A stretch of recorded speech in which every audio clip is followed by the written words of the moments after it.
Hey, good morning, afternoon, or evening, good people, wherever you are, wherever you happen to be, and however we're together. Thanks for being here. I'm Dave, and this is Dave's Head. So, what's in my head? I had to clear my throat just because this week, the week that I'm recording, um, a jury of peers found an officer not guilty, acquitted him of murder of young Elijah McClain.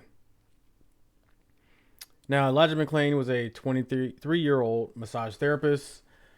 He was approached by police after a 911 call described him as, quote, sketchy. Now, Elijah had headphones on and was listening to music, didn't initially respond when officers called to him. Police, without explaining the reason for the interaction or the stop, now granted he was walking home from a store, according to the state prosecutors, they tackled Elijah and continued to struggle before police placed him in a carotid hold, which is very pressing on the neck, really compromises you if it's held too long. The idea is to reduce your oxygen, take control of your body, to reduce your strength and all the other stuff. So the responding paramedics, who were not told about his labored breathing and all that stuff, injected him with ketamine, which is a very powerful sedative. Elijah McClain never regained consciousness, and after 3 days after his arrest, he was taken off life support, dying. I should note that no crime was actually committed by Elijah, prompting his interaction with police. He was just an American citizen who was walking from the corner store, listening to music on his headphones. Something you figure in America should be perfectly fine. At worst case, you figure if something were to happen to him, it would be at the hands of a criminal breaking the law. Not from the police interrupting his liberty, ultimately resulting in his death. To my knowledge, he was never charged with a crime, although they probably threw on some resisting arrest or something like that because he didn't want to stop his liberty when he did nothing wrong.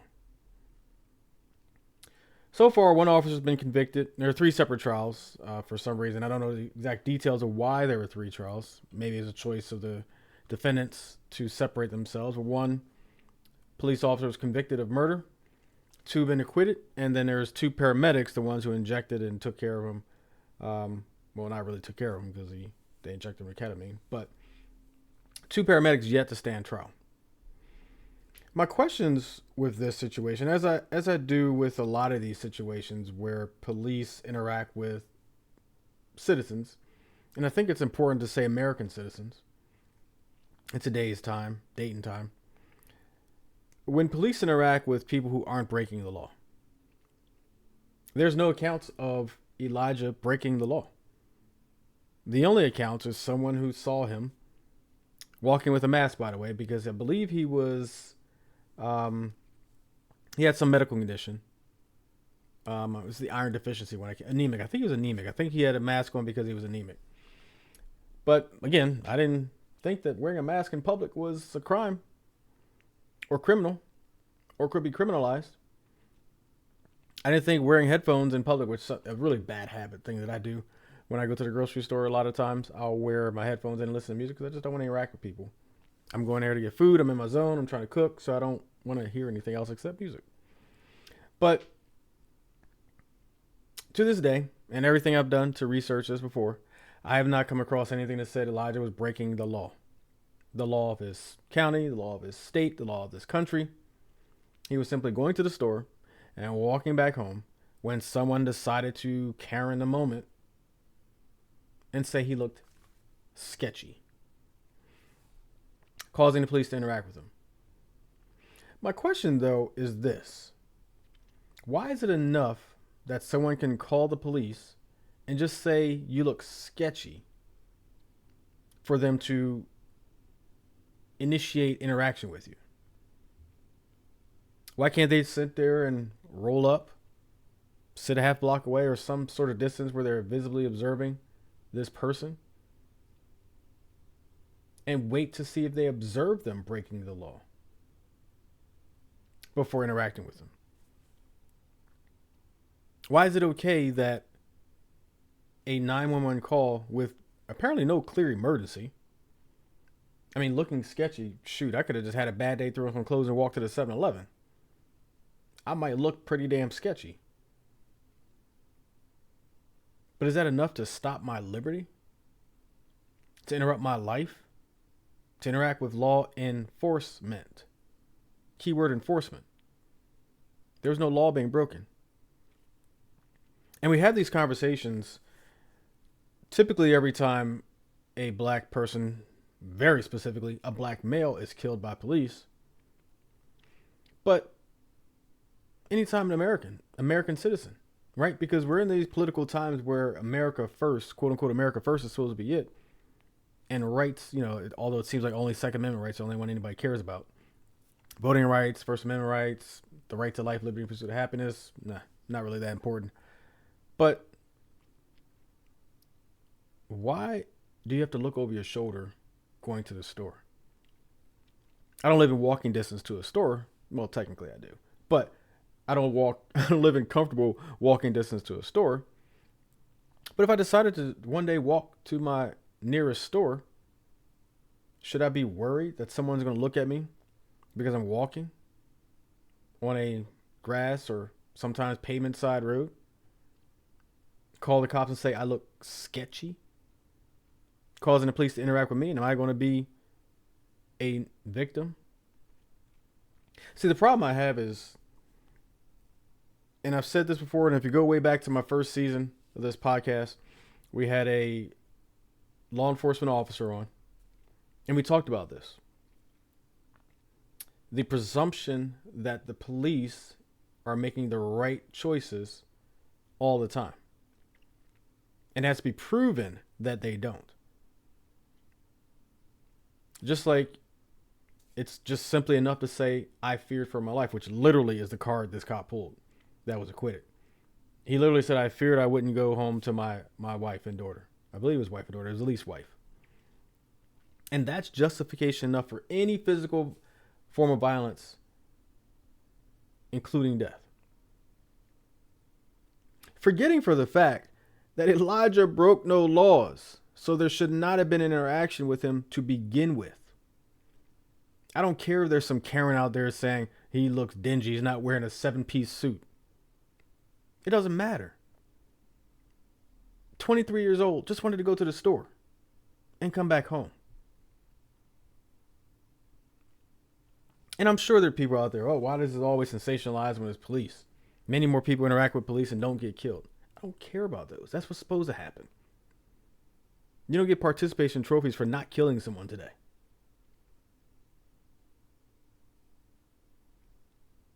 This boy did not deserve to die. Find a report. Find a police statement. Find anything that says he was breaking the law, and I'll change my opinion about the interaction even happening. Some Karen calling 911 because they see something they don't particularly agree with or may not like, or maybe even hate, is not reason enough to create an interaction point with police. And that has to stop. Otherwise, what stops people from calling 911 every single day about somebody they see they just don't agree with, they don't like? They don't like the clothes they're wearing. They don't like the headphones they have on. They don't like the gold chain. They don't like the Sprite they have in their hand. They like Coke instead. Unless someone's breaking the law, police should simply patrol. Go about their day. Leave people alone. Law enforcement does not mean I'm just going to go interrupt somebody's life because somebody called 911. Every 911 call is an emergency. Every 911 call isn't even factual. Check the stats. But it's sad that Elijah's life was taken over the use of the word sketchy. Hope the Karen is happy. The next thing that's on my mind is something that's actually sketchy. Way sketchy. Grande sketchy. And that's the fact that I'm just sick of war. If we just look at the number of people killed every single year, not about violence, not gun violence, which is ridiculous in this country, but war. We don't declare war, sometimes we do. It's all the same thing, whether we declare it or not. The amount of innocent lives lost to war and violence in this country is absolutely disgusting. That's actually sketchy. The Gaza death toll topped 10,000 people. 10,000. It's been a week or so. 10,000 people. 10,000 people. The UN is on record calling this, quote unquote, a children's graveyard. Children. What crimes have they committed? I get it. Israel side, Palestinian side, I really don't care. And I'm going to say that publicly. I don't care. Y'all killing innocent people. I don't care about whatever cause beef you got because you're killing innocent people. Once you kill innocent people, I no longer care about your cause. It's simple as that. Some people may not like it. I don't care if you do or don't. I'm not going to stand with Israel. I'm not going to stand with Palestine if you're killing innocent people. You want to fight a war? Lock yourselves in a room. Take your leaders and lock yourselves in a room. Settle it. The one that comes out, that's the one that wins. 4,000 plus children. 4,000. 4,000 lives. Supposedly in this country, we care about lives, right? Pro-life, right? But we're just going about our merry way, watching 4,000 innocent children killed. 4,000. It's been a week or so. I'm sorry, it's been about a month. Not a week. It's been about a month. 4,000 children plus in a month. It's only 30 days in a month. 31 if you count October. So 31 days in a month. I mean, quick math. It's about 100 a day. That's the legacy that you're leaving right now. That you're saying it's okay to kill children because we deserve this land.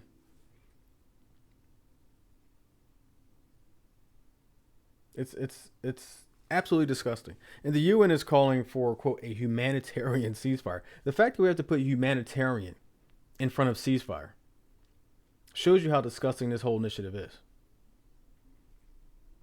For human sake is essentially what the UN is saying. For human sake, stop killing children just for a day, for a week, so we can get in there and help people. Oh, by the way, about 89 UN workers have been killed too. 89 of those, the most ever. Almost 100 UN workers. They're literally just there to help. 89 UN workers, 4,000 plus children. 10,000 total, which means around another 6,000 people.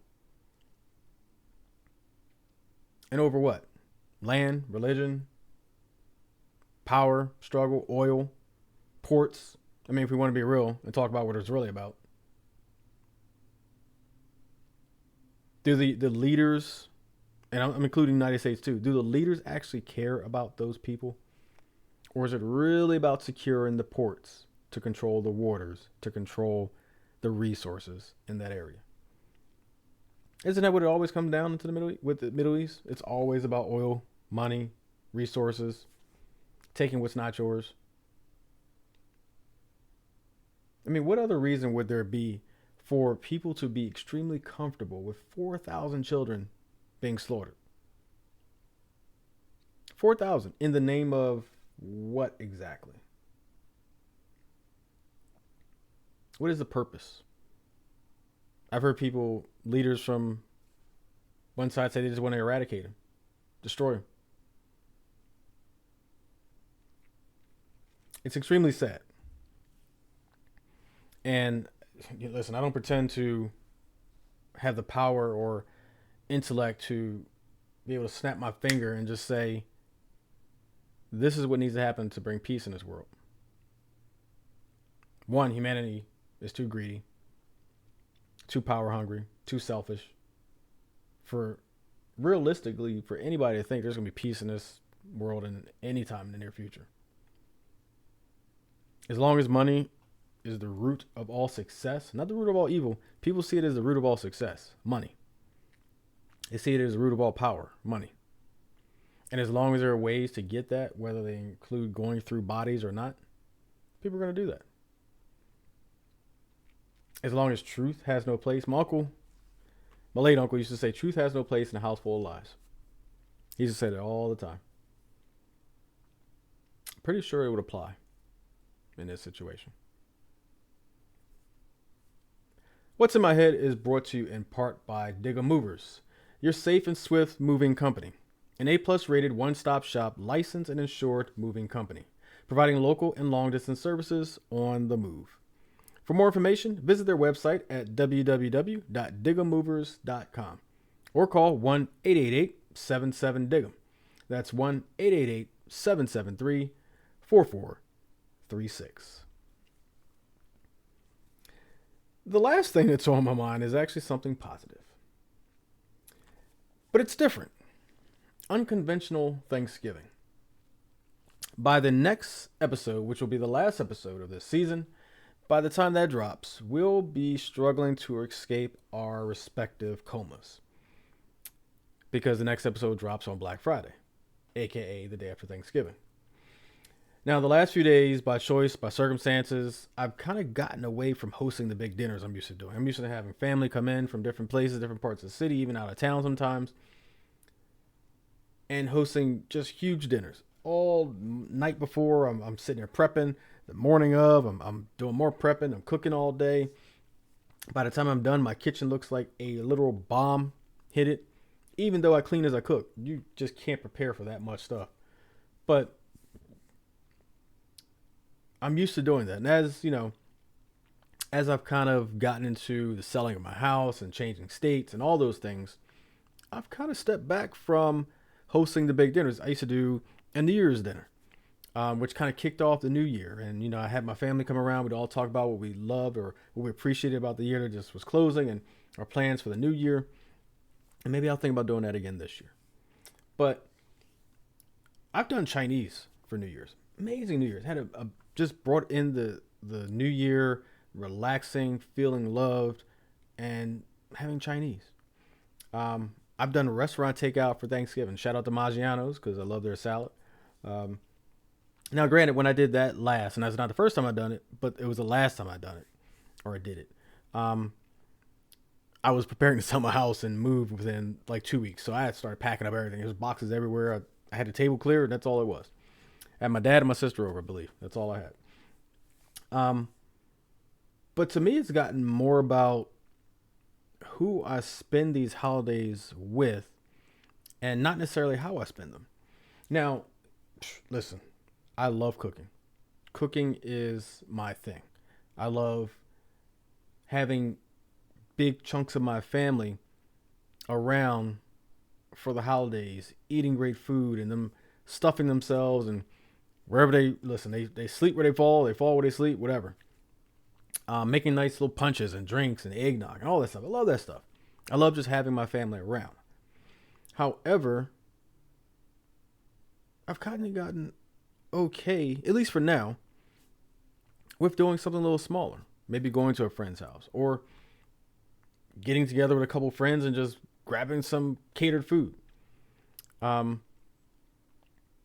think I may do like a once in the fall, once in the summer type of thing, or once in the winter, once in the summer type of thing, where I do a big barbecue in the summer and I do maybe New Year's dinner. I maybe bring back the tradition of New Year's dinner. Not to mention, it's right after my birthday, so it's a great time for people to come and throw little gifts at me, that type of stuff too. But it's really about coming together. And it's really about the quality time that you spend with the people you love. Because whether it's my huge family, whether it's my closest friends, whether it's my girlfriend, whether it's some combination of all of that mixed up into just a small little gathering, or whether it's me just chilling and relaxing by myself, which, you know, I have no problem with as well.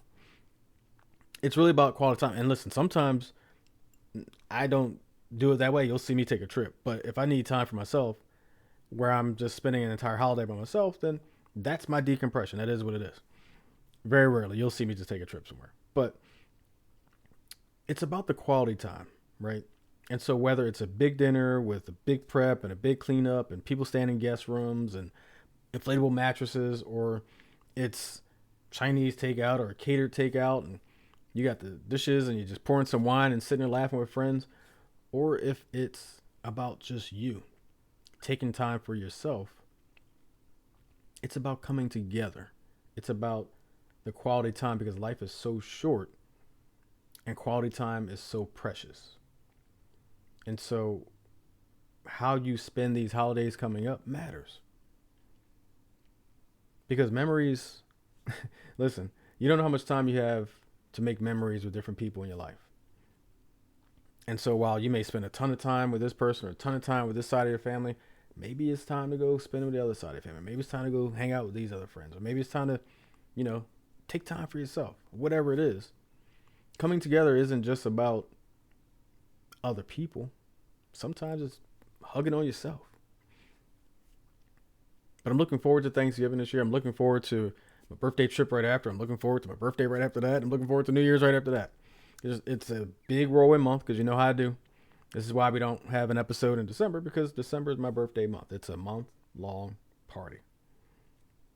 But first up, it's Thanksgiving. And I'm looking forward to coming together with good people. That's what's in my head. So, Harvard published an article entitled Why is Professional Development Important back in 2022? They define professional development as, quote, gaining new skills through continuing education and career training after entering the workforce. Now, professional development is important, they say, because one, it has the potential to open opportunities for career advancement, such as promotions. Secondly, it can assist you in honing existing skills and in learning new ones. Third, it can help you stand out in a pool of other candidates or applicants. And fourth, it can signal to employers that you're open to new experiences and enthusiastic about continuing to grow. Now, some of those benefits, obviously, wrapped up in this is learning new skills, boosting your confidence and credibility, especially if you're kind of like a heads down worker, getting you that experience. Developing leadership skills, again, getting from the heads down to head up. Building a network, which is always important. I preach that enough times. Building your network is crucial, not only to your existing career, future career, personal spaces, all that stuff. And of course, importantly, advancing your career, making more money, promotions, all that stuff. According to WebCE, one-third of employees say they do nothing at all to upgrade or improve their current skill set. Now, picture this being employees who are 20 years in a job, doing the same role, maybe doing a little more, just grinding out daily tasks. One-third of people you're already ahead of just by taking a single class.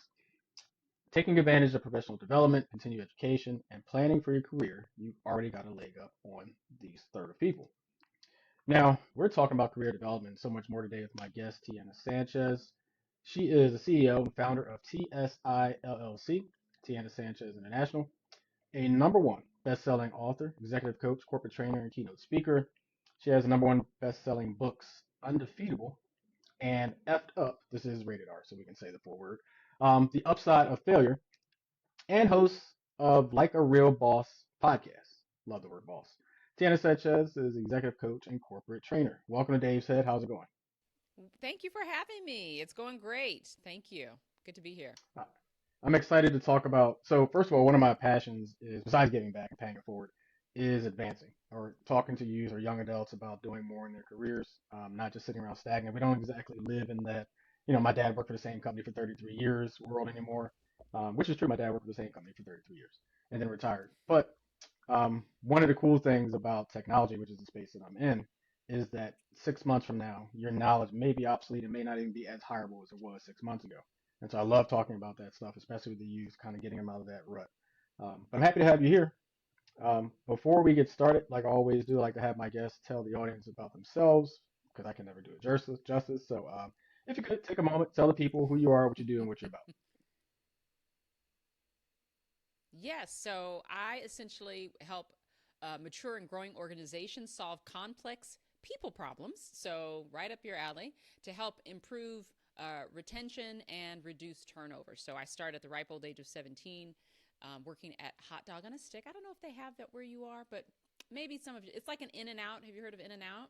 Okay. Like Okay. burger. Okay, so it's like an In and Out with hot dogs. But I worked at this company that was predominantly all female, and it kind of really gave me that encouragement, motivation to see what was out there. That as a woman of color, that I could do more, be more. So started my business 12 years ago.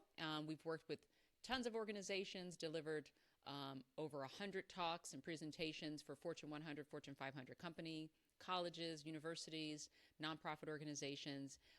And we have done all of that through seminars, training programs, assessment, and so forth. So I had a humble beginning here in California, and can't wait to dive into this discussion because this is really who I am and what I do.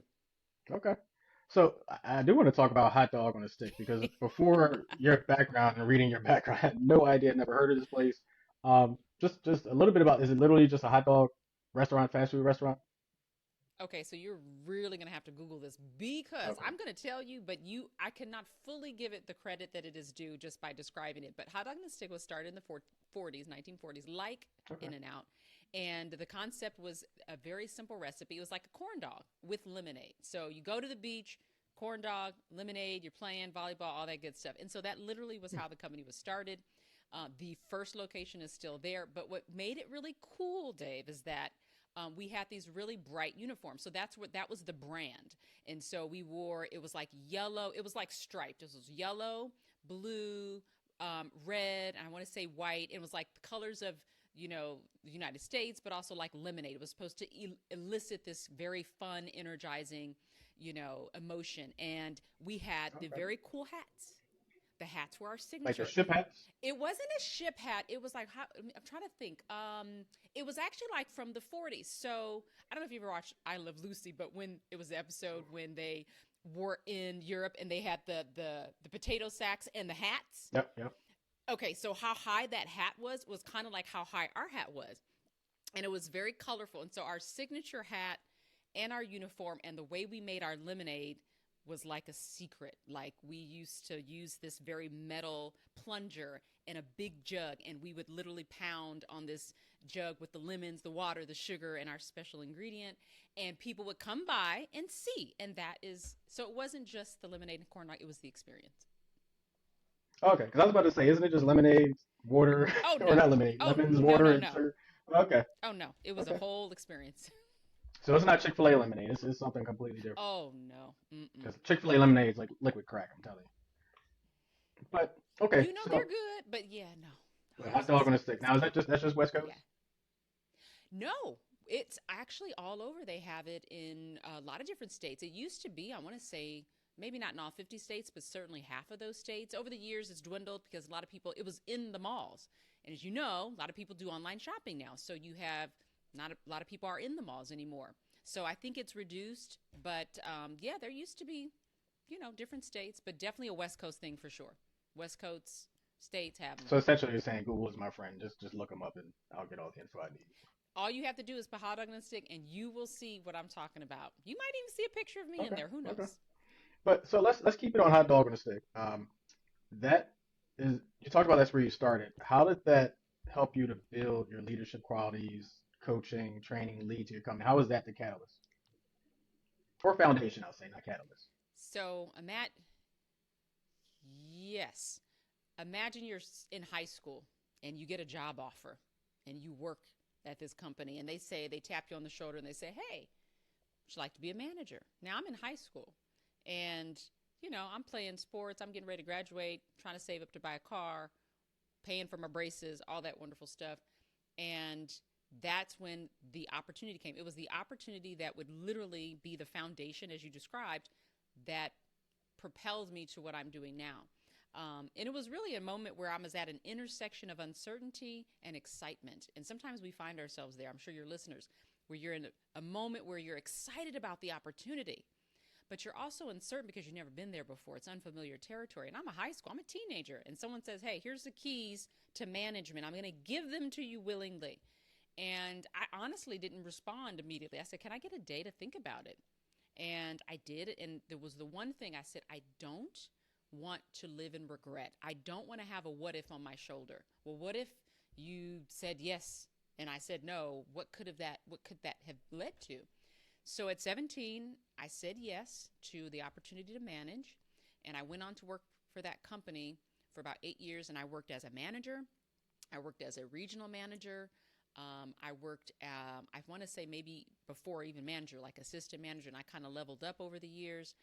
And I had opportunities to work closely with the executive team. So I learned a lot about the transactional side of management, so the scheduling, the P&L statements, all of that, but also the relational side of it. So that certainly was planted a seed. And because it was like, Dave, 90% women who worked at the company, I didn't know that that wasn't the real world until I left. Because remember, I started at 17. So when I left after almost 8 years, I'm, big and bad. I'm thinking, okay, there's no limitations. And then I enter the real world and I'm like, okay, you're a woman. Oh, and you're a black woman at that. Pump your brakes. And so there was a little bit of a reality check when I left. Okay. So you go from, I'm assuming like frontline worker to manager to assistant regional, or I think you said area, to you just keep advancing, advancing, advancing. At what point did you leave or decide to leave or were told to leave, one of the two? At what point did that happen? What that decision happen? I left, I resigned voluntarily. I had a child at that point. I was married. And it was a decision. It was time for me to move on. If I'm being fully transparent, I had an interaction with a supervisor, and it was a decision that supervisor made that didn't sit well with me. And I said, okay, I think it's time for me to move on. And the company culture had changed quite a bit from where I started, and it no longer, I felt really aligned with who I was and where I wanted to go. And so I parted ways. But I did maintain some of the relationships that I had there. But it was, again, almost 8 years. And the cool thing was the company was so progressive. They had stock for their employees. So when I started there, I was already building stock. And by the 7th year, you became 100% vested in the company. So when I left, I was 100% vested. And I was able to take my earnings and invest them into another account. And it actually helped me to purchase my first home, or put a down payment on my first home. So it was a really great experience, but it was a voluntary resignation. It was just time for me to move on. But I did stay in food after that as well. Okay. So just a fun fact for the listeners, by the way, just if you have an option to do either corporate matching, stock options, 401k, please maximize whatever you can maximize. I take advantage of all that stuff, and we've talked about that on financial episodes of this podcast before, but just want to put it out there. Maximize all those opportunities that you can. So Great advice. um, there was a career transition that you had, and it surrounded being laid off. Talk about that portion of your life and what it was like to go through that, what it was like to get to the other side of that. Yes. So the common thread has always been management leadership. So no matter what career I had always been doing that. But I did land after several different transitions from food to furniture to retail. I landed in the financial industry in 2007. And I worked at a company under great mentorship, a woman who really nurtured me, looked after me. Because again, I was a black woman, especially in the financial industry, in a male dominated industry. So she really looked after me, mentored me. And so much so that I received an opportunity to go become a branch manager to open a brand new office for a different company. So I said, yes, absolutely. I'm ready. Let's go. Let's do it. So I did that. It just happened to be, again, so this is 2007-ish, right? So I land over there, and immediately, here's the financial crisis of 2006, 7, 8, kind of heating it to 9. And it was all about the homes, right? And that was our main product was home loans. Like every bank was home loans. And so we had to shift our focus from home loans. We went from home loans to auto loans. And we just quite never got that same momentum. We tried everything in the company, just never quite got that same momentum. But at the same time that was going on, I was also progressing my career. So I went from branch manager to a regional manager, again, different company, and really got that face time with the CEO, learned a whole lot. But again, culture changes. That's what happens in organizations. Mm-hmm. Culture changes sometimes, and you kind of have to recalibrate where you are. And I started noticing a shift, and I'm like, I'm feeling that bug again. This may not be the Mm-hmm. right place for me. But Got I that felt it. feeling. Yeah, I did. But it came a little too late. It happened, but I went to work one day, got called in, and we're like, and there was three of my bosses, supervisors in different areas. And, when you see that, it's never good. And they're like, okay, we're making the decision to let you go. And I've never been laid off, never been anything. And I was one of three regional managers that were being laid off because we were one of, highest paid employees in that bracket. And they were shifting, right, their priorities. And I was laid off. And it was shocking because I never had been there before. But I will tell you, Dave, when I went home that night, I had the best sleep that I have ever had. And I think that's important to note because you don't even realize sometimes the stress that you're under or what you're going through until that stress is removed or plucked out from under you. And I didn't have a job. I had kids. I was married, mortgage, but I had the best sleep that I ever Mm-hmm. had that night. And You were A-okay. I was A-okay in my mind. There was a lot of work that I didn't know was coming, but that was essentially the transition that happened. And 90 days later, after I was laid off, I actually started what is now known as TSI LLC. And that's my origin story. Nice. So it reminds me, in my head, I was sitting there thinking about how Stella got her groove back and when Angela Bassett's character got laid off and how she had her moment where she flipped out on basically they tried to offer a job back. That's what I had in my head for a second. I don't know if that's even remotely close to what happened, but that's what I had in my head. Um, I, not quite. I didn't go off, but yeah. No, it's always one of my favorite scenes when she goes back in there and tells them to kick rocks, essentially, was their offer. Um, so you turned to journaling um, during your layoff process. Talk about that because I used to journal, I used to write. I'm now digital, so a lot of that stuff happens in notes or recordings. It's few and far between. I'm not pretending I journal every day or every week. But talk about how journaling introduced you to a different way to deal with that situation and how do you use that right now? Yes, it was definitely a form of capturing thoughts and expressions. We're gonna have them. People often try to prevent you from expressing your emotion. Don't be angry, or you shouldn't be angry because of this, or don't be sad. And that actually is, when you think about it, it's an unkind thing to say. We don't probably look at it like that, but it's really not good for that individual because they're holding that emotion in. And you hold it in, it doesn't mean it disappears. It just transfers different places throughout your body, and then eventually it could come out and it could be toxic and damaging. And so, exactly. So for me, it was a form of expression. I didn't want to take my frustrations or sadness out on my kids or my husband.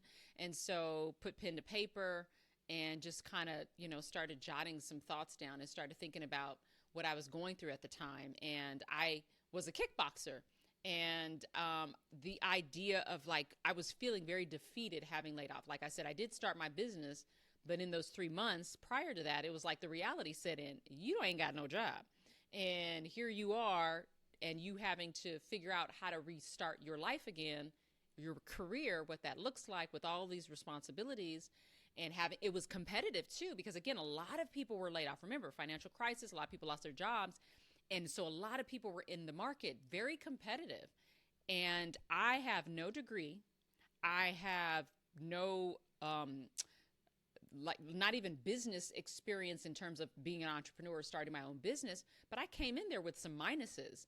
And so I'm thinking of all these things. And so I just kind of started journaling my thoughts about feeling defeated and encouraging myself. So I would have this thought of feeling defeat, and then I would encourage myself with an affirmation. So affirmations became really big part of it as well. And then I think during this process, I kind of launched this exercise. So I would write down on one side of the paper blockers, all of the things that were blocking me, negative thoughts. And then I would start thinking, well, Tiana, yeah, that might be true, but what do you still have? What do you have right now that maybe you're overlooking that really is a positive? And so I would create the builders category, and that would help me to focus on, maybe it was a loving husband. Maybe it was, you may not have a degree, but you have, 17, 20 years of work experience. You may not have, income coming in, but you have investments. It was just little things that helped to move me from that defeated zone into, okay, maybe, you're not defeated, but you have experienced some losses, but some losses you need to detach yourself from anyway. So that was how that journaling helped me. And little did I know that it would later become a book, but that was the kind of the first steps of me writing Undefeatable, conquering self-defeat, going through my own personal experience. Gotcha. And so I want to dive in a little bit to kickboxing because speaking of holding things, and I used to be a holder inner type of person, where you get to that point where you explode like a volcano, and the direction it goes is the direction it goes.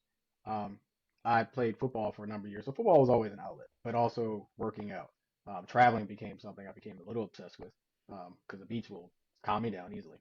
Um, but talk about how you got into kickboxing, what attracted you to it, and I'm assuming you still do it today. What does it do for you, like a targeted way? Kickboxing it isn't just a form of exercise. I've never been the gym rat person, don't like all that stuff, but I love a class. I love being challenged that way. And I honestly trying to remember what got me into the class. I don't know if I think this is what it was. I remember looking at one of our neighborhood, magazines of activities, your community book that you get in the mail.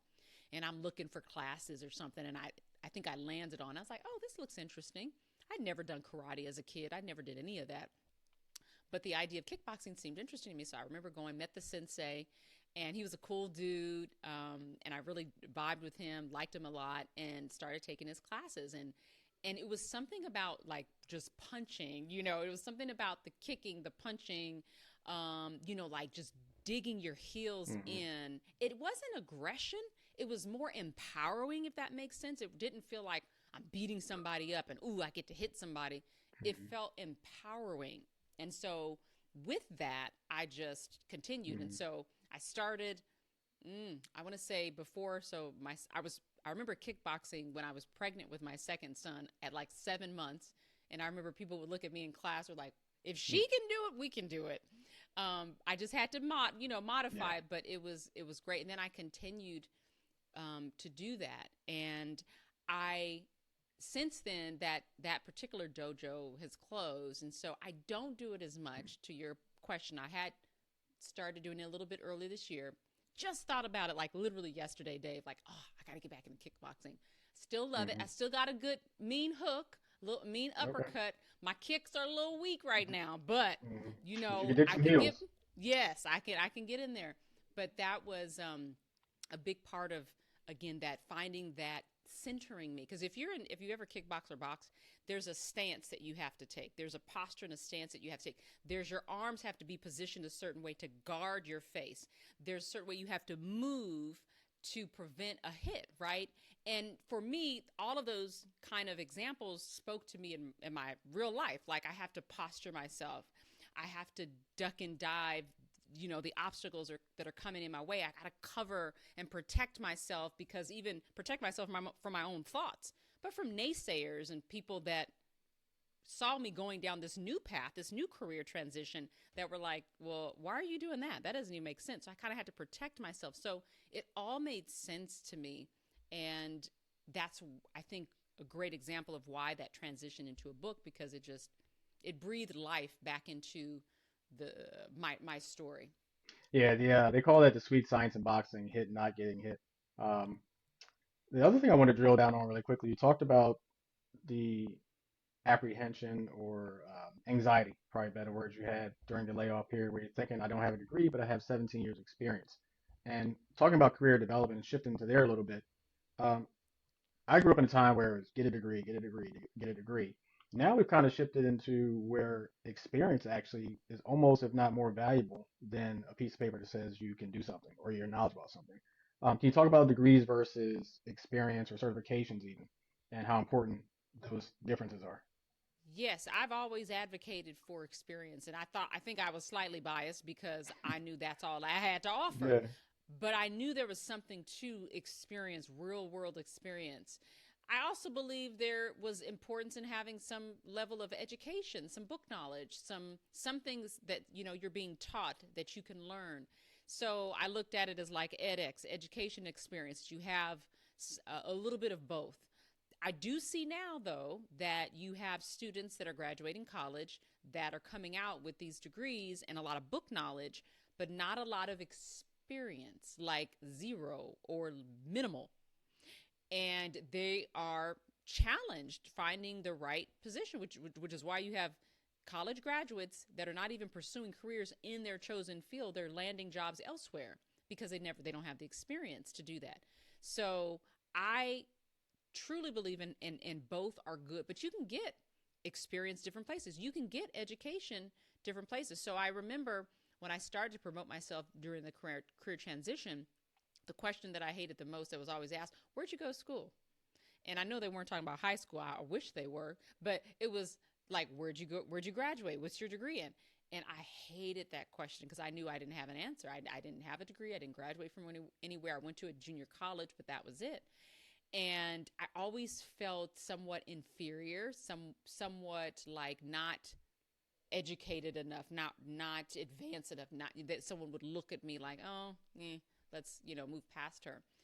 And I had to overcome that and say, let's not highlight what you don't have, let's highlight what you do have. And so I started shifting. People say, well, where'd you go to school? And I would say, well, my area of expertise is in this. And I would just kind of respond to it that way because I had 20 years of experience in management, leadership, training, hiring, all of that.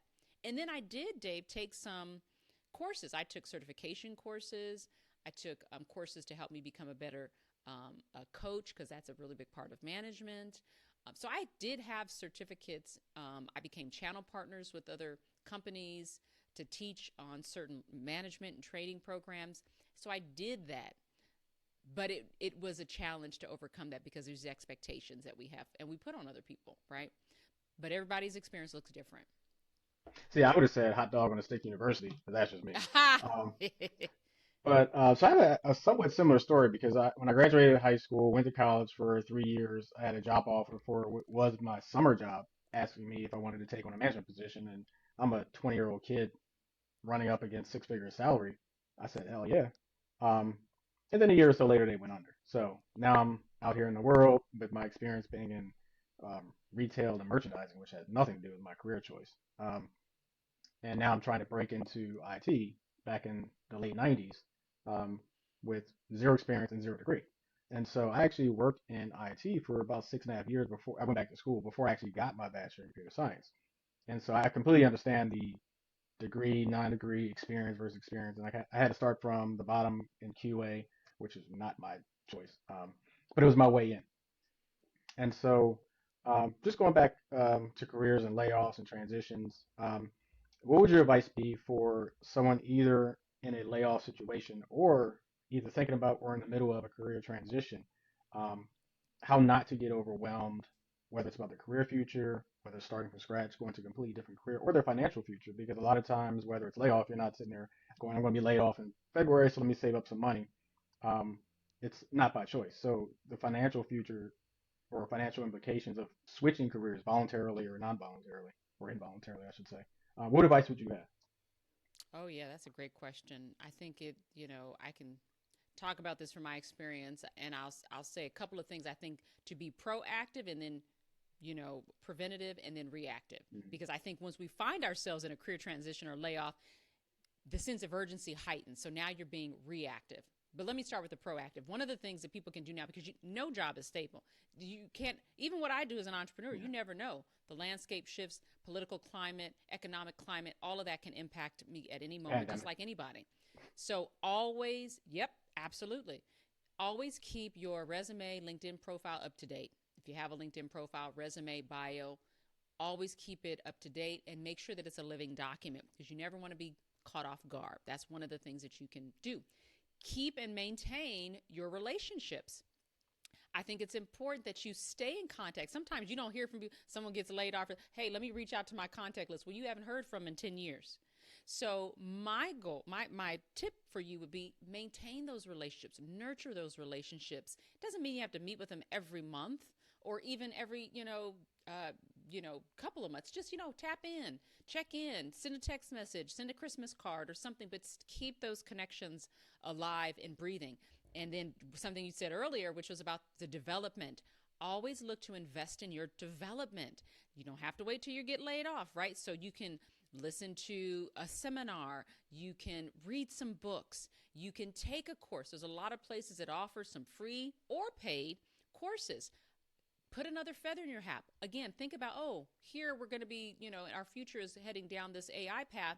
What type of skill sets can I add to my resume to make me more attractive for recruiters or to add to my skill set? So those are some proactive, kind of preventative things that you can do early on. Now, if you're already on the other path, like I was, you got laid off and you're looking, or you're in career transition, many of the things that I just described are still very valid.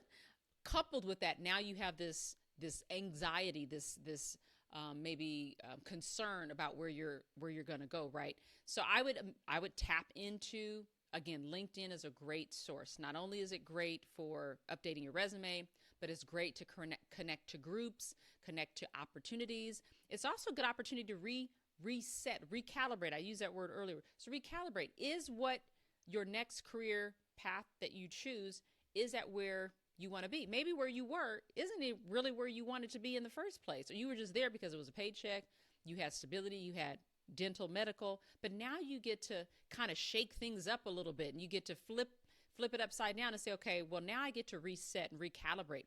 I'm really looking for this. So that's an opportunity for you. Sit down and assess where you are and evaluate and really think about, what is it that I want to do, and then create a plan around that so that you begin to pursue that.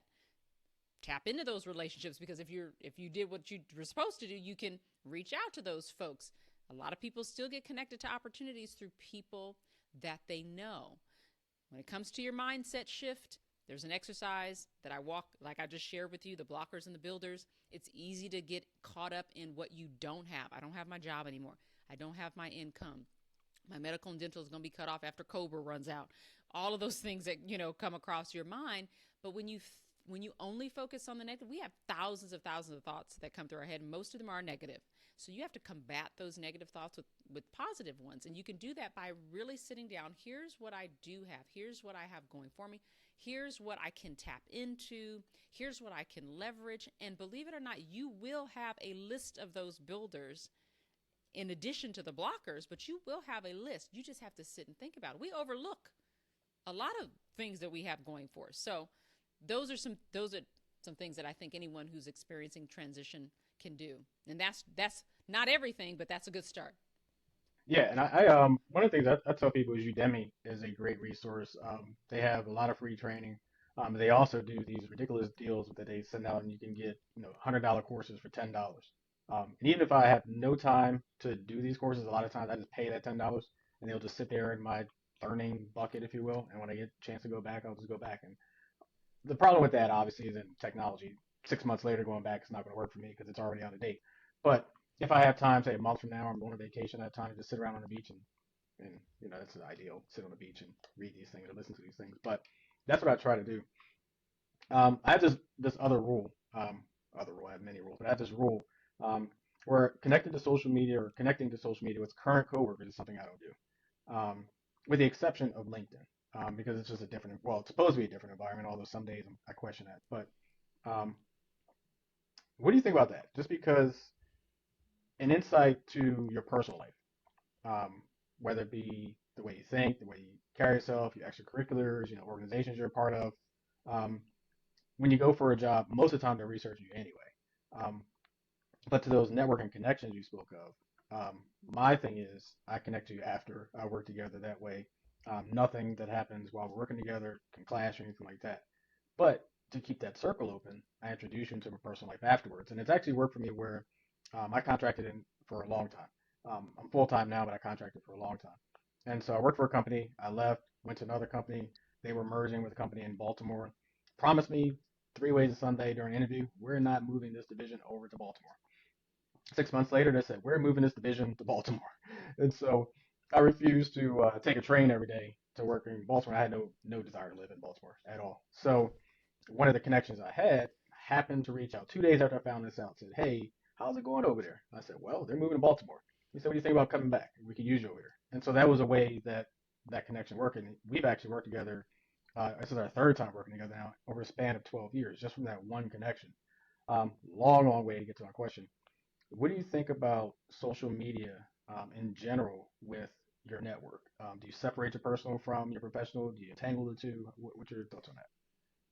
Ooh, that's a really good question, and it's a juicy one, I think, too. Mhm.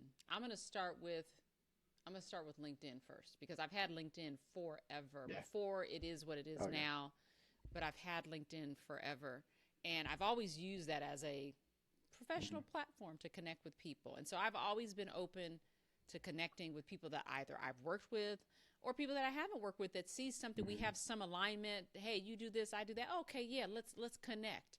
And it's actually been very fruitful for me in that way. I have friends that I connect to, but mostly it's professional connections, people at companies, HR leaders or practitioners and things like that. And then, we connect that way. I would say now, a little bit more cautious, Hmm. about who I connect with for various reasons, and I'll tell you, and B, what I'm saying on those platforms, and I'll come back to that. So, caution with who I connect with. Yep. You never know if you're actually connecting to a real person these days. You just don't know. Is it a real person? Is it a bot? Is it someone trying to play over here on LinkedIn? I didn't have to think about that 15 years ago. But now, so what I do, I literally, if someone asks for a connection request, I will go onto their page. I will look them up. I will kind of see what kind of posts you have. Are you engaged on here? Because it is a strategic connection for me. It is not just like a personal Facebook, Instagram, hey, it's my friends. It is a strategic connection. So if there's some synergy, if you are engaged with your audience, you got to be doing something. I'm not going to be over here doing all the work posting, you just liking my post. Are you participating on this platform as well? So I do all of that. When I do my research and I figure out, then I connect with you. I send a little message, glad to connect, or they message me, and then, we go about that. The second piece is on LinkedIn. Again, I'm open to connecting with friends, people that I work with, coworkers, peers, colleagues, and all of that. I am hyper aware that whatever you post and you put out can be scrutinized, can be misperceived, misunderstood, and there is a certain level of caution that you can have a friend one day, you post something, they may not like you the next day. And that is a mild risk that you have to take as an individual. Are you going to be a person of integrity and transparency? And if you are, how transparent should you be? I'll give you an example. I posted something recently that I was very hesitant about, around the Israel and Palestine things happening. And it wasn't siding on one or the other, although I do have some more thought on that, but I chose not to put it on that platform. But I did chose to say that I feel like I was very disappointed that no one in my circle had mentioned it, had talked about it, like it's just business as usual. And I literally put, Dave, at the top, I put vulnerability post loading. And I took a chance because I literally thought, like, okay, what if I say something, anything, it could be perceived wrong. It could be taken this way. Oh, is it gonna put me in this class? Is it gonna isolate me? Is it gonna da da da da da? And that was a risk, a mild risk. On the other hand, I've posted things about my faith.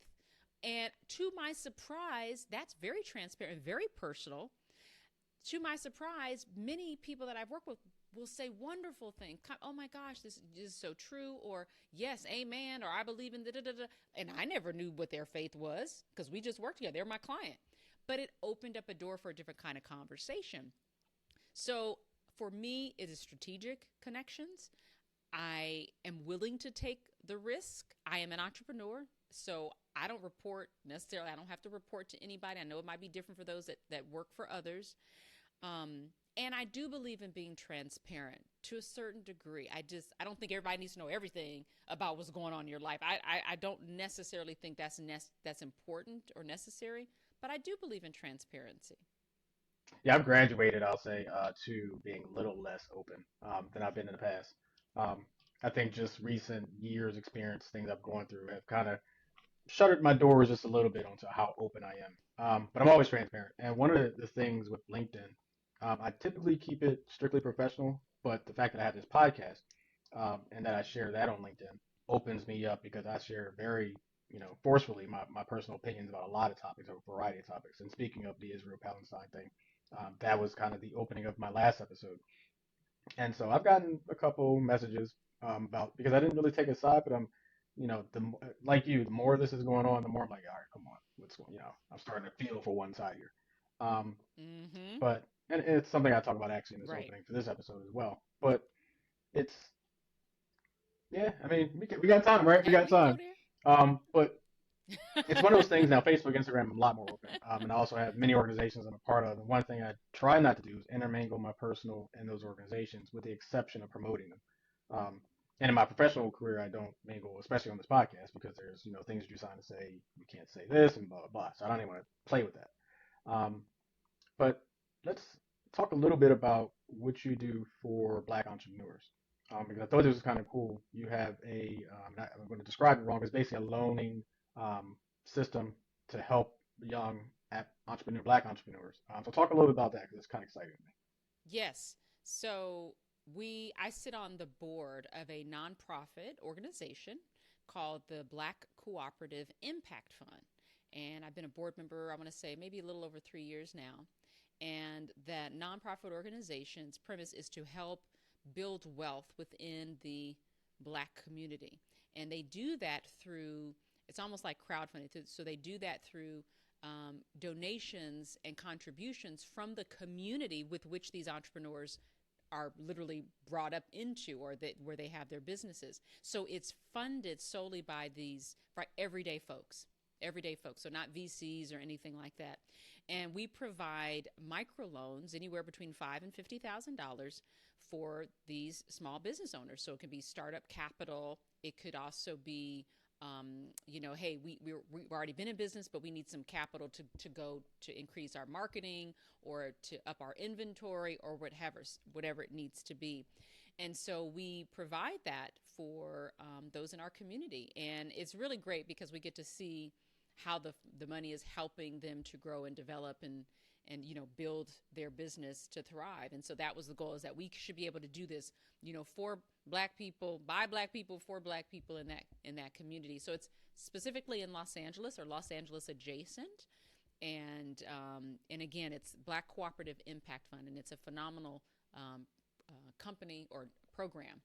So yes, it's wonderful. Very nice. So it's not like a Black Shark Tank. It's more just focusing on microloans and funding, temporary funding, I'll say, to get either somebody started or maintained. Yes, not Yeah. Shark Tank. Definitely not Shark Tank. But yeah, you need some money, and we go through, we approve, and we look at all these companies that are startups. So yeah, it's just that seed money that they need, or a little infusion of money for their existing business. Very nice. Very nice. And what was it called again? For just in case Hmm somebody wants to go apply. The Black Cooperative Impact Fund, or BCIFund.org is the Very nice. website. So, last question here. Talk about your two books. And one of the things I loved about doing my research, and something that I found, was you look at failure as an opportunity to solve problems and improve your life. So, can you talk about your two books and which one that is referenced, and how that belief has applied to what you do? Yes, so effed up, which actually means fail up, fail forward. So I'm actually not cursing at Okay. anyone. But the Undefeatable book was the first book, the journaling that I took place after I got laid off. And my sister also had a very life threatening experience that I wrote about in the last chapter of the book. So Undefeatable was the first book, right, that came at a very interesting time. The follow up from that book was effed up. So after coming through that defeat, I realized, again, there's still challenges, still things out there. But I also wanted the point of that book was actually to target young adults. So at the time, I had my 17-year-old son was in high school, and he was on varsity basketball. He was the captain. He was like all league, and I wanted to do something with him. And so we sat down. I remember we were at breakfast and we were talking about these ideas, and we decided to write this book about kind of how students were wanting to, like, they were graduating high school or college, and they were just boom thinking they should just land a job, 6-figure job, and it's like without having experienced any rejection, failures, obstacles, or anything. And I said, well, that's not reality. And I said, okay, well, let's think of something. So he and I sat together and we thought about this book, and it's The Upside of Failure, and it's to explore how and why failures are necessary. You're going to experience failures. It's not an if situation, it's a when situation, and what you do with that. And so some of the research that I did, Dave, when I was doing this book was looking at Carol Dweck. Carol Dweck is the person who talked about growth mindset and fixed mindset. I know you've probably heard of it. Everyone's heard of it. She's written some articles and and she also did a TED Talk, I know, on it. So she's kind of coined and really honed in on the fixed mindset and the growth mindset, and essentially why some people have an aversion to, failures. They look at it as something horrific, that this is happening to me, that I don't have this skill because I just wasn't born with it. I'm just not naturally good at it. And so, whereas a growth mindset says, no, if I work hard, if I do these things, if I apply it this way, if I invest and dedicate time, I can develop these skills and I can succeed. And so that truly was like the foundation of helping people to understand, number one, it's not a if, it is a when situation. Number two, there's a relationship that you have with failure. And number three, it's also how you recover and shifting your language around it. So I don't use the word like I have failed or you failed or I'm a failure. I use it and I say I have experienced failure. And I really use the word experience because what is an experience, Dave? It's something that ebbs and flows. It comes and goes. It could be one time. Yep, you've gone through it. When you say I have dark brown eyes, I have curly hair, that is a possession. That is a permanency, although I could change my eyes, but, for the most part, it is possession. You are taking ownership of that. And so I choose my words carefully and I say, I'm experiencing a failure. I'm experiencing this. And for me, it automatically shifts the way I'm thinking. I'm like, oh, if it's an experience, that means it's not permanent. Okay, I can change this. So then I start asking questions. Why did I experience this failure? I start using words instead of why me, I start using what's next. Like, okay, let me not focus on why I'm the victim. Okay, boom, that happened. I asked myself why, what could I have done differently? Now what's next? And so it kind of moves us from that defeated zone into a place of recovery and into a place of forward movement, upward movement, effed up, forward, fell up. So that was the premise of using that. And so we've used it from high school students to senior executives. In 2016, we launched the book, and it was one of the most requested topics that we got for about 2 years, over a span of 2 years at different companies. It wasn't meant to be for senior leaders. I had to change. I had to shift. I had to change. They loved the topic so much and what we were talking about. And I was like, oh my God, there's a need for this in business. People are experiencing failures or corporate, and they want this. And so it was really cool to see that shift happen. And I still teach. It's still one of my favorite topics to teach and talk about. Excuse me. Yeah, as a Capricorn and a self-admitted perfectionist, I struggled over the years with the fixed versus growth mindset. And they say the first step is admitting you have a problem. So I can't change being a Capricorn and perfectionist, but I can adjust how I handle certain bumps in the road. Um, but yeah, it was a struggle, I would say, especially when I was younger, because I did look at things as I didn't get this straight A. I didn't, accomplish this thing I wanted to do. I was used to getting everything that I've set my mind to. And suddenly you fail at one thing or you experience failure, to use your terminology. And suddenly you're like, oh shit, what do I do now? This is not what I'm used to. And so it took a while to not get used to failing, but more so getting used to adversity, not getting things when I wanted, how I wanted, the way I wanted, all that stuff. And And so yeah, no one says, let's hear it for the losers. yeah, nobody cares about No second one place, does right? that. Yeah. Yeah. So we're taught at a young age that to win is you're going to see great in your parents' eye. To win is mean you're going to be at the top of the list. No Hmm. one says, okay, you experienced this failure. Now let's use this as growth ground. Let's use this Hmm. as a stepping stone, as something. What can we learn? And that motivation, that ambition can actually shift. And you will learn something, Dave, that you did not learn Yeah. when you fail. there's something that happens when you experience that failure that you would not have even been able to tap into or experience Yeah. if you hadn't gone Well, through think it. about kickboxing to use something that you do. The first time you had to kick up here, you couldn't get up here. You had to bring it down here. You worked your way to get up there. But the first time was considered a failure, right? So, you learn, you get better, you keep working. It's all about trying, right? I literally worked out about a half an hour before we started recording, which is probably why I looked a little disheveled as well, besides the camera not working. But when I first started working out, because I took a break because I had a foot injury, so I couldn't do all the things I was used to doing. But the first time, I'm putting the same weight up there like I was doing before. I'm like, oh crap, I got to start from a lower number now. That's something back in the day. I'm like, no, I could do this. And next thing you know, I'm causing some injury. So, it's adjusting your mindset and saying, hey, I may not be able to get this right now, but to your point, if I keep working, keep working, keep working, I will eventually get there. But you did one rep, right? And you did the second rep, Yeah, and then yeah. maybe the third one. So we have to redefine, Hmm. well, what does success look like for me? Sometimes it's as simple as I got out of bed this morning when I had a rough day yesterday and I think I can do it. I got out of bed. Hey, that's a micro win in Yeah. my book. So we have to stop comparing ourselves and looking at what other people are doing and saying. And it's really stems from our society and the way they look at things. But we have to really redefine that for ourselves, which is why I was able to get past that whole you don't have a degree, where'd you go to school situation, and say, I can't let that determine that I'm not successful because I don't have a degree. Look at all that I'm doing, everything that I'm doing. There is success written all over that. And I didn't get there by myself, make no mistake. It's just something to say we have to redefine that for ourselves and not let others put their definition on us. Yeah, one thing I started doing, I think I started doing this about a year or so ago. Especially, it's around me, my physical working out. I played football for 30 years. I'm used to being in a certain shape, and I retired earlier this year from football, which is different for me because that's my running, that's my physical activity. Now I'm a golfer, just full time golfer.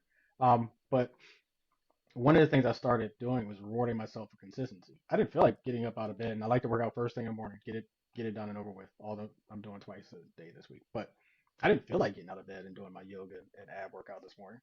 But I got downstairs and I got in the gym. And I turned on the TV and I started my program. And then after I was done, I felt great. But I didn't feel anything like it before I started.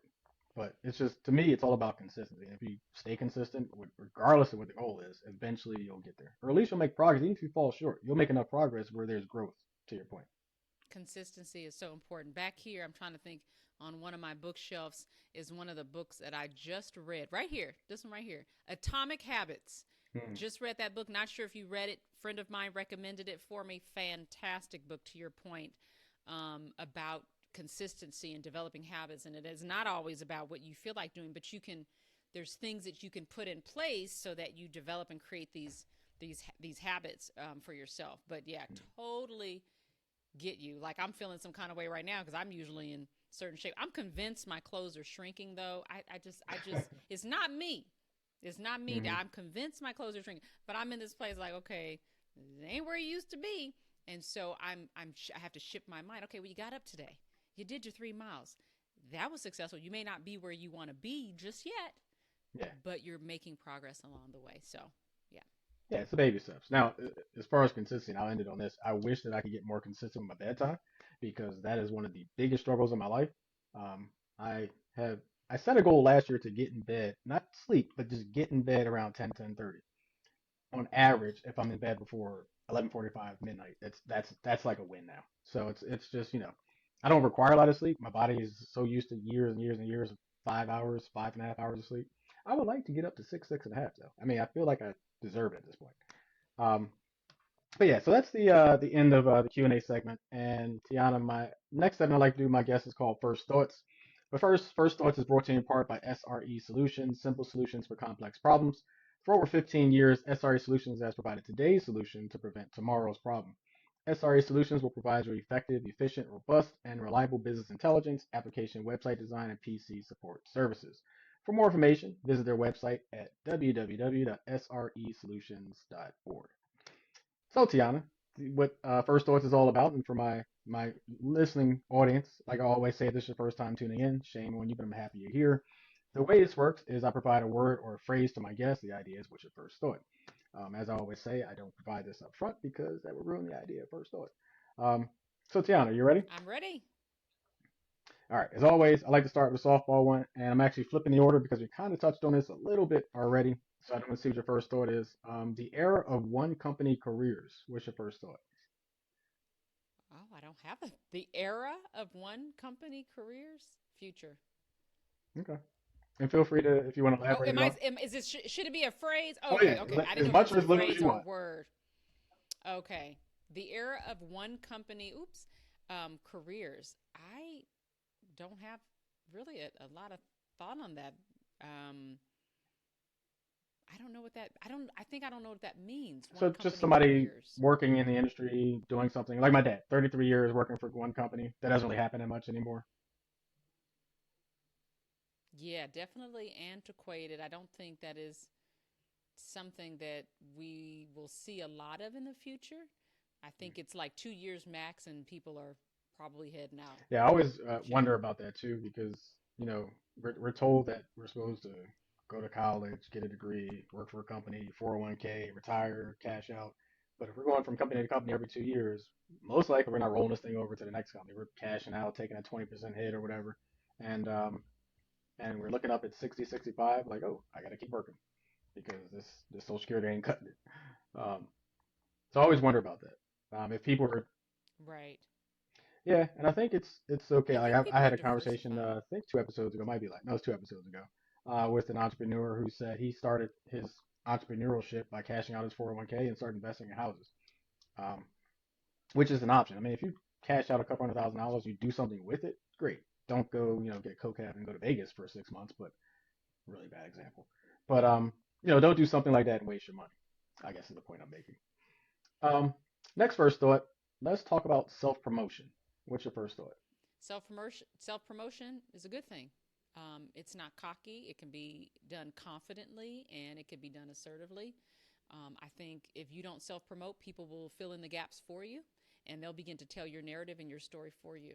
So I think promoting yourself in a way that highlights your skill sets, and I'm coming from probably a career angle or development angle, is an important thing. Keep it short and simple. Mm-hmm. It shouldn't be a monologue. You've heard of the Mm-hmm. elevator pitch. It could even be shorter than that. What is it that you do? One sentence, right? If people are interested, they're going to ask you more questions, and then you can talk to them about it. But I definitely think it can be done really well. Self promotion is not a bad thing. I don't think it's ego driven. I don't think it's me centered. I think it is, there's something about what I do that Mm-hmm. possibly can help you. So that's how I look at it. It's keeping that Gotcha. humility in the One process. thought and one question, follow up question. So one, I've never been shy about being in front of mic, being in front of people, any of those things. I don't think I have an elevator pitch. I don't think I have the capability to have an elevator pitch. Um, like I said, I can get long-winded. We talked about this before we started recording. I can get long-winded with just about anything and everything, especially if I'm talking about myself. That's the best topic that I know. Um, I guess there is a question with that. How do you shut somebody like me up into an elevator pitch?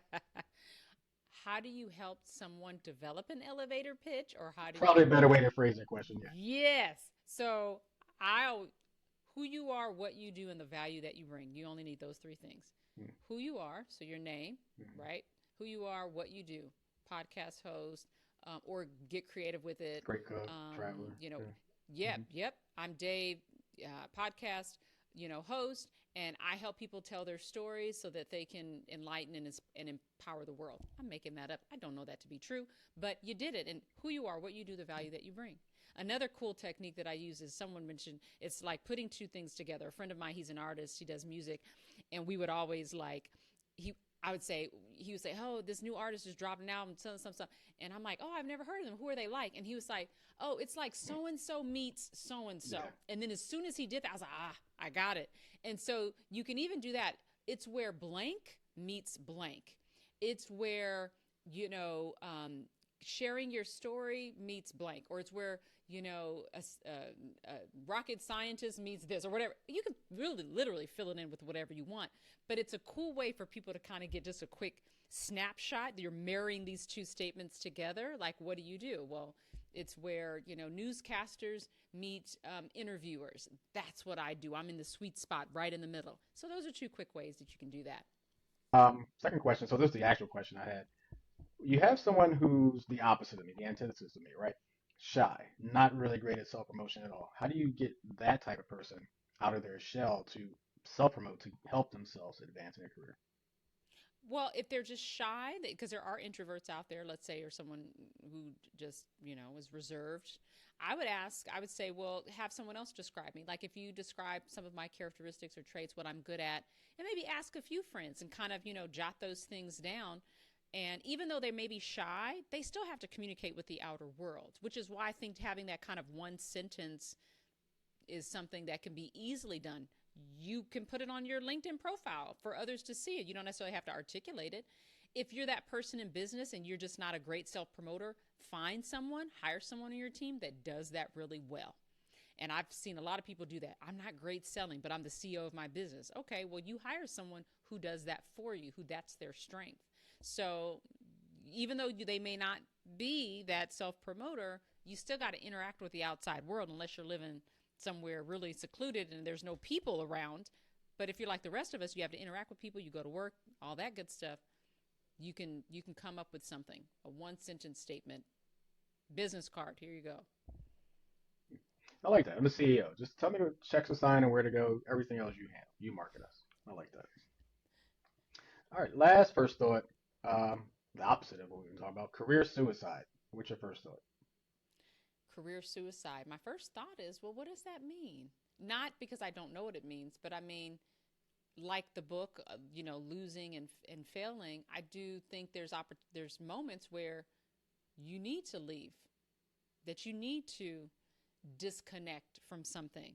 How you go about doing that could be the question at hand. So, are there certain things that are immediately career suicide? We were just talking about the whole situation in between Palestine and Israel, and there have been people that have been laid off because of their position on this issue.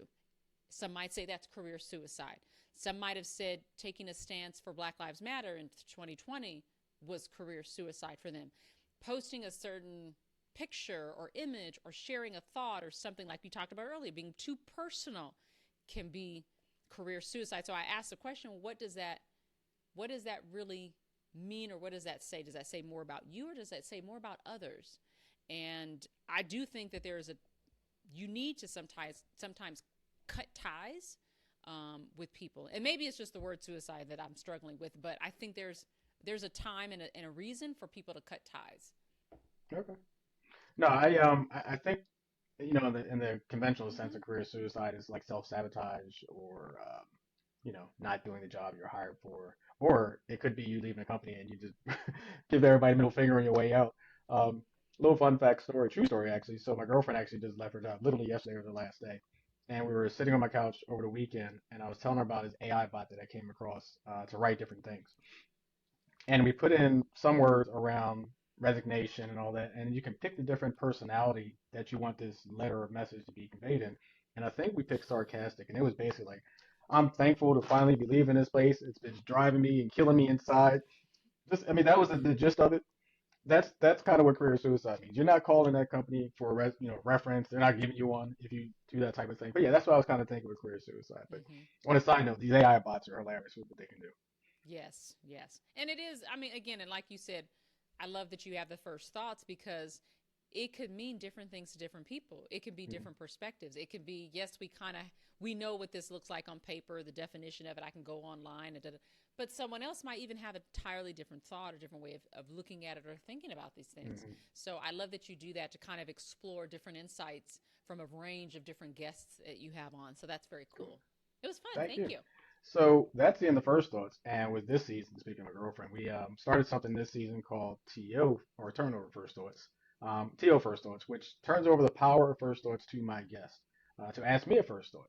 So Tiana, you have the opportunity to ask me anything we talked about or not talked about to get my first thought. So what are your first thoughts you have for me? Well, you talked about career development. So tell me the new skill set that you would like to acquire given where you are today in your career. What is that? 100% AI development. It is the next business intelligence. So business intelligence was my primary focus has been for I don't know 15 years. Back when I started, There was Access spreadsheets, there was Access database, Excel spreadsheets. There was what was called DB6 databases, which was a small file database. We've graduated to redundant servers in different parts of the country, different parts of the world. We've got Google data centers everywhere that are redundant and talking to each other. And so the next thing is AI. Not just in the sense of, some Facebook account that's spamming you for Bitcoins and Cash Apps, but in a sense of customer service. That a lot of that's AI now. I just had a company, my cable company, come out. I did the whole transaction, scheduling everything, letting them know everything was fine. Even the review was all done through a bot, which I can tell. So that's probably the next area I'm going to start looking. Business intelligence and cloud databases and technology are going to be around forever. AI demand is here and now. And so who knows what comes after AI, but AI is the huge thing. Governments are looking at it, local municipalities, businesses, big businesses, everybody's trying to get into some form of AI. So, I'm having a good time using Chat GPT, I have to tell you. mhm. Um, hopefully in a good way, because I was given some Yeah. tips and how to use it, and so it's been very cool trying to explore that. And I saw this. My son told me about one AI platform that it can take a video that you've recorded, and it Hmm. could change the way your mouth moves to, like, if you wanted to do it in a different language. So let's say I want to do it in Spanish, but I'm not doing the video in Spanish. It will do it in Spanish and make my mouth go the way that the words are supposed to go. I was like, oh my gosh, this is amazing. So I'm that's spot on for a skill set. Yeah, one of the Do I get to ask you another question? Sure, but let me Oh, follow up real quick. One of the dangers with that, by the way, yeah. is that you can actually take real videos of someone, and completely change what they said. And in this world where there's a whole segment of people that believe anything they see on the internet, put it out there, offend a whole segment of people, and they actually believe that it's real. So that's one of the dangers of AI. But you had a follow up. Feel free. Oh, there's a lot of dangers. Mhm. Just because we can doesn't mean we Yeah, should. I'll leave it right absolutely. there. Okay, here's my next question. I'm going to give you two words. You tell me your first thought. Conscious leadership. Hmm. Progressive is probably the first thought, Okay. and I want to say reach back, but that's mentoring is what I was trying to think of. Mentoring. Okay. Okay. All right. Do I need to elaborate, or just we leave it No, right we, there? we can Just leave leave it right right there. there. Or okay. Okay. I don't think I have another one, but I thought those were two Yeah, good no, ones you're technically only supposed to have one, but that if I can think nobody, of. oh, nobody obeys the Oh, rules when I do oh, this. It's I'm like that. special. Yeah, exactly. I'm special. But no, I do want to thank you for stepping in Dave's head. And before I let you go, as I always do with my guests, to give you an opportunity if you want to promote anything or talking about anything, feel free to do so now. Well, I appreciate you, Dave. Thank you for giving me an opportunity to be on your show. I hope your guests have been enlightened and learned something new. Anyone who wants to connect with me can follow what I do and the work. If you are looking for someone to come in and help you or your organization, you can reach me at tianasanchez.com. You can also find me on LinkedIn. We have some great tools, some resources in our resource vault. If you want to get a copy of my books, you can do that on the website as well. We do a lot of training, teaching, assessments, a lot of employee engagement surveys, and I also do speak at organizations, summits, corporate conferences, and things like that. So I'm looking forward to connecting with you. Please reach out. All right, thanks a lot, Tiana. And I hope that what's it called, hot dog on a stick. Hope you have some. Yes. I might have some Chick-fil-A today. We'll see. I'll stick to my East Coast vibes. Yes, but, yes, yes. but thank you so much for stepping in Dave's head, and take care.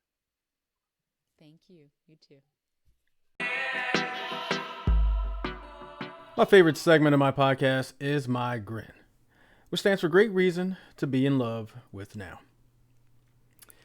Thanksgiving conversations with family. I talked about Thanksgiving in my opening segment and the importance of quality time spent around the holidays.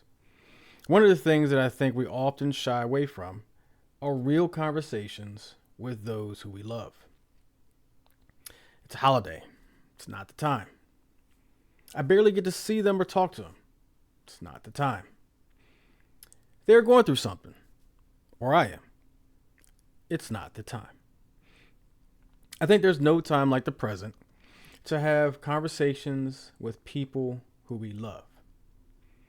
In the last few years, I've lost a number of loved ones. Some that I wish that I could have had health-related conversations with. Every single one of the losses I've had the last few years have been men. Interesting statistic, 80% of those in the United States who are of the age 100 and higher are women. Say that again. 80% of those in the United States who are of the age 100 or higher are women. Men just aren't living as long as women are. CNN Health has an article from July of this year, 2023, entitled These eight habits, could add up to 24 years of your life, study says. They talk about these 8 things, and I'm going to give you the reasons why. And they actually go from the highest percentage of impact on your life expectancy or longevity to the lowest impact. We'll talk about all 8 of those. These 8 habits could add 24 years to your life. 24 years, think about that. That's a quarter century. Now, the average life expectancy is around 76, 77. It I believe for the first time in a long time, it actually dropped, which is not funny. It's interesting. First time in a long time, it dropped under the previous president. But these 8 things, the first one, biggest impact, makes total sense to me, should make total sense to you. Exercise. They say one healthy behavior produced a 46% decrease in the risk of death from any cause when compared to those who did not exercise at all. People who live longer did 7.5 metabolic equivalent hours of exercise every week. Now, just to give you a baseline, give you an example, if you can walk up the flight of stairs without losing your breath, that's 4 minutes of the 7.5. Essentially saying, simply taking a brisk walk 4 times, 5 times a week can help decrease 46% your chance of death from any cause. Exercise. So I try to do it multiple times a week if I can. Number 2, opioids. Not becoming addicted to opioids, reduces the risk of early death by 38%. I mean, just think about what opioids do to your body, does to your mind, does to your nervous system, does to so many components of your body. Not becoming addicted reduces that by 38%, that you'll die from early death. Number 3, again, makes total sense, and I'm surprised it's not above opioids, but it makes sense given the current climate and the current situation we have in this country. Tobacco. Never using tobacco reduces the risk of death by 29%. 29%. Now, I will note for this study, and they actually point this out, that if you were a former smoker, that did not count. So they kind of only looked at current smoker, not smoker, followed that, did the study. If you were a former smoker and you stop, you have a greater chance of living longer than someone who keeps going. That's just, it makes sense, but stopping smoking today will extend your life. Number 4 also makes sense. Stress. Managing stress reduces early death by 22%. Life is full of stresses. One of the things I talk about all the time is taking time for yourself, taking these breaks. People talk about, you always travel? Yeah, because that's my de-stressor. De-stressing for me is traveling, vacations, tacos, cooking, spending time with those who I love. Those are all de-stressors for me. Also make it a pretty focused point to not be in situations in life, whether it's work, personal, organizations, whatever, where there's a lot of stress. I will detach from some stress in a heartbeat. Number 5, plant-based diet. Recently, I've kind of embraced the non-meat, not typical, impossible, using air quotes, meat, air quotes again. Eating a plant-based diet would raise your chances of living longer by 21%. Doesn't mean you have to be a vegetarian or vegan. What they're saying is a Mediterranean type of diet, full of grains, leafy green vegetables. That's kind of key. Not just, listen, I love my steaks. I'm going to have my steaks. I love my seafood. I'm going to have my seafood. I'm going to have those things. But moderation is fine. Getting your nuts and whole grains and leafy green vegetables. I love me some spinach. I love me kale. I love all those things. So definitely can do those as well. Number 6, I'm working hard on alcohol. I like to think I'm young and in college every once in a while, until you realize your body don't metabolize the same. It takes a while longer to get rid of it. Avoid binge drinking, which I really try not to do, which is having more than 4 alcoholic beverages a day. Now, I may have 5 or 6 in one day, and that'd be the only time I drink that week, but again, not good. That's another healthy lifestyle habit, reducing the risk of death by 19%. 1/5, essentially. 7, probably my biggest problem. Absolutely, without a doubt, my biggest problem. Sleep. Getting a good night's sleep, which is defined at least 7 to 9 hours. Who the hell sleeps 9 hours? I can't even get 5 hours half the time. Who sleeps 9? But defined as at least 7 to 9 hours with no insomnia. So that's sleeping straight through. I can't even get 5 sleeping straight through. But 7 to 9 sleep straight through. Reduce early death from any cause by 18%. Again, practically 1/5. Poor sleep is linked to so many poor health outcomes. And again, it's something I'm trying to work on, although I've existed for a long time on the sleep regimen that I currently employ, if you will. The last one makes pretty much sense. Relationships. Being surrounded by positive social relationships help longevity by 5%. Now, you may say 5% doesn't seem like it impacts your longevity, life expectancy that much. But think about everything we talked about prior to that. Everything a relationship can impact from those things. Poor relationships can mess with your sleep. Poor relationships can make you drink. Poor relationships can have you eating really, really bad diet. Poor relationships 100% add to stress. If you smoke, poor relationships can make you smoke. If you do opioids, poor relationships can make you dive into a place where you're consuming a lot or, doing a lot of opioids. And poor relationships can depress you to the point where you don't work out. You don't exercise. And so while the number is 5%, it represents so much more when you look at the ones above it that by themselves have a bigger impact than just relationships. Whether you improve one of those, all of those, every little bit helps, because everything you do in life impacts your future, your potential future, your longevity, your life expectancy, and the amount of time you spend with the loved ones around you.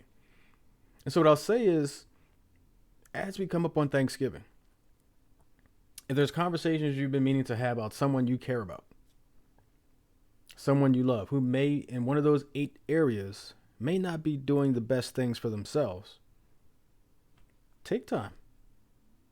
While you're having, it's probably a really bad example, but while you're having a glass of wine, have a quick conversation with them. Listen, I'm not trying to tell you how to live your life. I love you, care about you. I want to see you here next Thanksgiving. I notice you doing a lot of this, or I notice you're not doing a lot of that.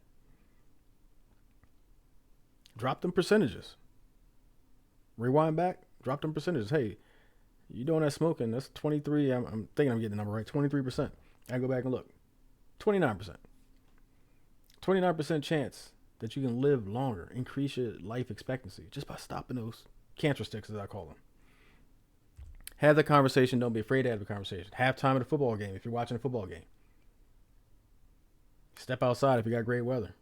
Quick 5 minutes. You don't have to beat them over the head, but you want them to know that you love them, you care about them. You want to see them here 365 and 1/4 days from now.